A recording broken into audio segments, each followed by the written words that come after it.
আজকাল আমাদের মা বোনদের জন্য এটা কঠিন হয়ে গেছে। অনেক মহিলারা আছেন নামাজও পড়তে রাজি আছে, পর্দা করতেও রাজি আছে, কিন্তু স্বামীর কথা মানতে রাজি না।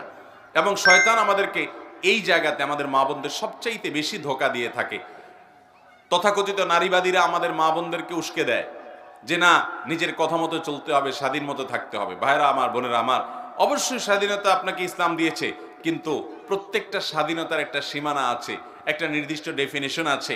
আপনি যদি স্বাধীনতার নাম দিয়ে আপনার স্বামীর নির্দেশকে লঙ্ঘন করেন, তাকে পাত্তা না দেন, তাকে তোয়াক্কা না করেন, তাকে ইজ্জত না করেন, তাহলে সেক্ষেত্রে আল্লাহর কাছে আপনি অপরাধী হিসাবে বিবেচিত হবে। এটা আপনার দুনিয়াকেই শেষ করবে, আখিরাত তো পরেই। মনে রাখবেন, যারা এই সমস্ত কথার সবক দেয় আমাদের মা বোনদেরকে যে নারীরা নিজের মন মতো চলবে, তথাকথিত স্বাধীন হবে, সেই মানুষগুলোর দেশের দিকে তাকান, ইউরোপ আমেরিকার দিকে তাকান, একটা দেশও পাবেন না যেই দেশে মেয়েরা মুসলিম পরিবারগুলোর মতো, মুসলিম দেশগুলোর মতো সুখে আছে। তাদের জীবনে দেখা যায় যে পরিবার বলতে, পারিবারিক জীবন বলতে কোনো জিনিস পাওয়াটা সোনার হরিণ হয়ে যাচ্ছে দিন দিন। কারণ সেখানে ভোগটাই মুখ্য হচ্ছে, স্বামী স্ত্রীর মধ্যে কোনো বন্ডিং থাকছে না, কোনো সম্পর্ক থাকছে না।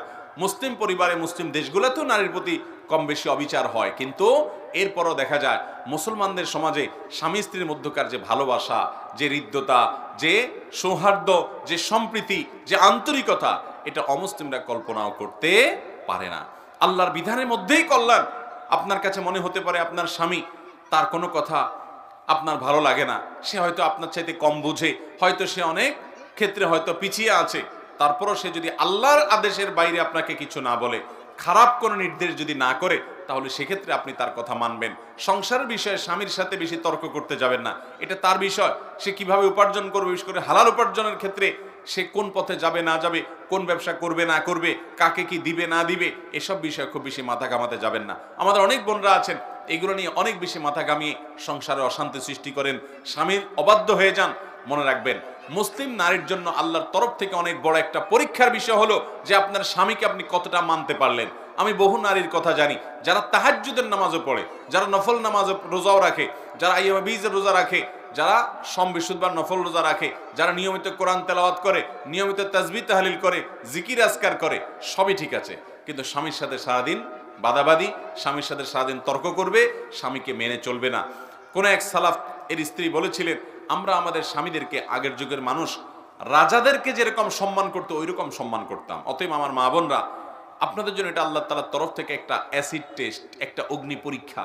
আপনারা অবশ্যই আপনাদের স্বামীদেরকে মেনে চলবেন। স্বামীদের অবশ্য কর্তব্য স্ত্রীর সাথে সর্বোচ্চ সুন্দর আচরণ করবে, কারণ নবীজি সাল্লাল্লাহু আলাইহি সাল্লাম বলেছেন, তোমাদের মধ্যে স্ত্রীদের কাছে যে যত বেশি ভালো, সে আসলেই ভালো এবং আল্লাহর কাছে ভালো। এজন্য স্ত্রীর সাথে সুন্দর আচরণ করে ভালো থাকার চেষ্টা করবে পুরুষরা, কিন্তু নারীরা তাদের স্বামীদের সামনে নিজেকে অনুগত হিসাবে, এবং স্বামীদের একান্ত অনুগত মানুষ হিসাবে উপস্থাপন করবেন। কারণ নবী করিম সাল্লাল্লাহু আলাইহি ওয়াসাল্লাম ওই যে শর্ট সিলেবাসে নারীদের 4 কাজে জান্নাতের কথা বলেছেন, অফার করেছেন, এর ভিতরে একটা হলো আতাআত যাওজাহা, যে নারী তার স্বামীর কথা শুনে, স্বামীর সাথে কুতর্ক করে না, ঝগড়াঝাটি করে না, বেয়াদবি করে না এবং তেড়ামি করে না, বরং যথাসম্ভব স্বামীকে ইজ্জত করে, সম্ভ্রম করে। আপনি আপনার কোন রাজাকে যেরকম সম্মান করেন, তার কথাকে যেরকম শ্রদ্ধা করেন, স্বামীর সাথে সেই আচরণটা থাকতে হবে।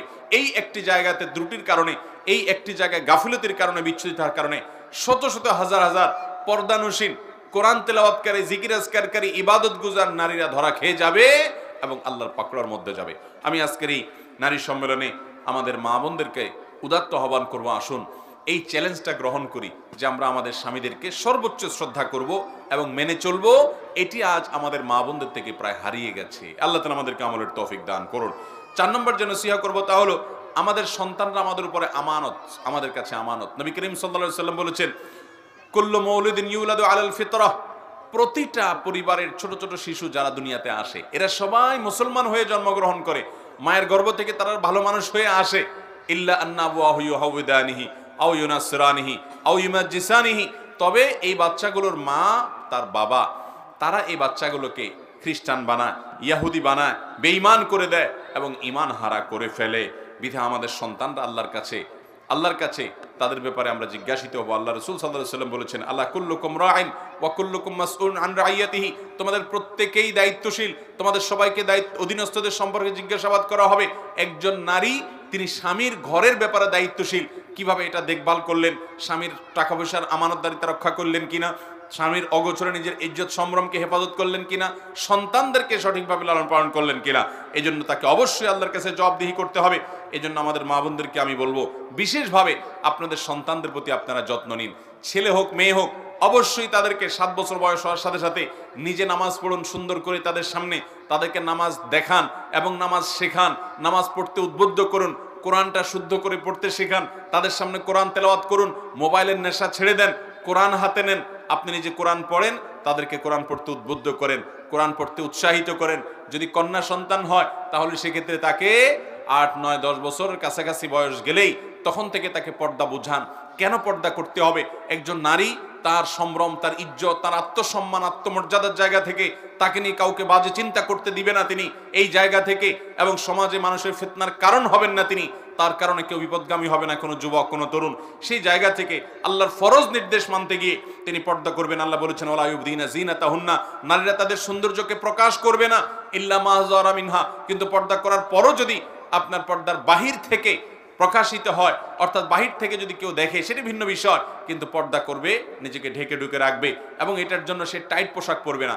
অনেক মহিলারা আছেন যে আজকাল প্রচুর পরিমাণে টাইট পোশাক আশাক পরেন, পুরুষদের মতো পোশাক আশাক পরেন, শার্ট প্যান্ট পরেন। মনে রাখবেন নবী করিম সাল্লাল্লাহু আলাইহি সাল্লাম বলেছেন লানাল্লাহু আল মুতাশাব্বিহাতু মিনান নিসাই বির রিজাল, ওই মহিলাদের প্রতি আল্লাহ লানত এবং গজব নাজিল হয় যারা পোশাক আশাকে, বেশভূষায় পুরুষের সাদৃশ্য গ্রহণ করে। তারা শার্ট প্যান্ট পরে, টি শার্ট পরে, তারা দেখা যায় পুরুষদের মতো চুল রাখে, তারা পুরুষদের মতো চলাফেরা সবকিছু করে, গেঞ্জি ইত্যাদি পরে বাহিরে ঘুরে বেড়ায়। এগুলো একজন নারীর জন্য হারাম। একইভাবে পুরুষের জন্য হারাম করা হয়েছে, তারা মহিলাদের বেশভূষা ধারণ করবে না। আমার বোনেরা, আল্লাহ তাআলা আপনাদেরকে যে নারী হিসাবে সৃষ্টি করেছেন, এই নারীত্বের মধ্যে আপনাদের সম্মান নিহিত আছে। অনেক মহিলারা পুরুষ হতে চান, পুরুষের মতো হতে চান। আপনি মহিলা হওয়ার পরও পুরুষের মতো পোশাক আশাকে যদি তাদের মতো হতে চান, এটা আপনার নিজের জন্য অপমানের। কেন অপমানের? কারণ আল্লাহ আপনাকে যে নারী হিসাবে সৃষ্টি করেছেন, তার মানে আপনি এটাতে আপনি অপমান বোধ করছেন। আপনি মনে করছেন নারী তুচ্ছ, নারী ছোট, এই জন্য আপনি পুরুষ হওয়ার চেষ্টা করছেন। পুরুষ হওয়ার চেষ্টা করাটা বরং আপনার জন্য অপমানের। আপনার নারীত্বের মধ্যেই আপনার জন্য সম্মান নিহিত আছে, যেটা আমরা এতক্ষণ বলছিলাম। অতএব এই পুরুষদের মতো পোশাক আশাক পরা যাবে না। অনেক মায়েরা আছেন নিজেরা ঠিকই দেখা যায় যে নারী সুলভ পোশাক আশাক তারা পরছেন, নিজের ইয়াং মেয়েকে দেখা যাচ্ছে প্যান্ট কিনে দিচ্ছেন, টি শার্ট কিনে দিচ্ছেন, গেঞ্জি কিনে দিচ্ছেন। আজকাল দেখা যায় ছোট ছোট মেয়েদেরকে 7 বছর 8 বছর বয়স থেকে তাদেরকে বেহায়াপনা এবং অশ্লীলতার পোশাক আশাক তাদেরকে কিনে দেওয়া হচ্ছে। বাজারেও সেরকম পোশাক আশাক পাওয়া যাচ্ছে, শর্টকাট পোশাক আশাক, ছোটখাটো সংক্ষিপ্ত পোশাক আশাক, অতিরিক্ত পাতলা পোশাক আশাক, অতিরিক্ত টাইট পোশাক আশাক। নবী করিম সাল্লাল্লাহু আলাইহি সাল্লাম বলেছেন রুব্বা কাসিয়াতিন ফিদ দুনিয়া আরিয়াতুন ফিল আখিরা, বহু নারী দুনিয়াতে রুব্বা কাসিয়াতুন আরিয়াত, বহু নারী আছে পোশাক পরে থাকে, কিন্তু পোশাক পরেও বিবস্ত্র, পোশাকহীন এবং নিউলঙ্গ মানুষের যে অপরাধ, যে পাপ, সে অপরাধে অপরাধী হয় পোশাক পরার পরও। কারণ তাদের সে পোশাকটা এত পাতলা যে শরীরের ভেতরের অংশ দেখা যায়, এত টাইট যে তাদের শরীরের বিভিন্ন অঙ্গ প্রত্যঙ্গ ফুটে ওঠে। এই জন্য ঢিলা ঢালা পোশাক পরতে হবে।